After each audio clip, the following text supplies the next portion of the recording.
മാളിൽ പോവാണ്. മെട്രോ സ്റ്റേഷനുള്ളിലാണ് ഞങ്ങൾ മാളിൻ്റെ ഉള്ളിൽ പോയത്. ആശയ്ക്ക് നല്ല വിശക്കുന്നുണ്ടായിരുന്നു. അപ്പം ഞങ്ങൾ ഫുഡ് കഴിക്കാൻ പോയി. ആശയ്ക്കും എനിക്ക് KFC ആണ് ഇഷ്ടം. അപ്പം ഞങ്ങൾ KFC സ്ഥലത്ത് പോയി. ഇവിടെ കുറേ ന്യൂ കിയോസ്കുകൾ വെച്ചിട്ടുണ്ട്.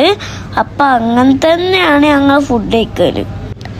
ഓർഡർ ചെയ്ത് നിങ്ങൾക്ക് കിയോസ്കിൽ ഓർഡർ ചെയ്യാമെന്ന് അറിയോ? എനിക്കറിയില്ല, இந்த സ്റ്റിക്കുള്ളോ അറിയാം. ഞാൻ 2 ചിപ്സ് കഴിച്ച് കഴിഞ്ഞിട്ടാണ് ഞാൻ വലിയ ചിപ്സ്. ഫുഡ് കഴിക്കാനുള്ള സ്ഥലത്തിൽ തൊട്ടടുത്താണ് പ്ലാനറ്റ്. അവിടെ നിന്നാണ് ഞങ്ങൾ ഗെയിം കളിക്കുക. പക്ഷെ ഒരു പ്രശ്നമുണ്ട്, ഞാൻ വാച്ച് എടുക്കാൻ മറന്നുപോയി. പ്ലാനറ്റിൻ്റെ വാച്ച്. ഞങ്ങൾ ഓരോന്ന് ഗെയിം കളിച്ചാൽ ഞങ്ങൾക്കൊരു ടിക്കറ്റ് കിട്ടും. വിന്ന് ചെയ്തിട്ടുണ്ടെങ്കിൽ ഞങ്ങൾക്ക് കുറേ ഗിഫ്റ്റ് കിട്ടും. അതാ അപ്പുറത്തെ മെഷീന് വാച്ചിൽ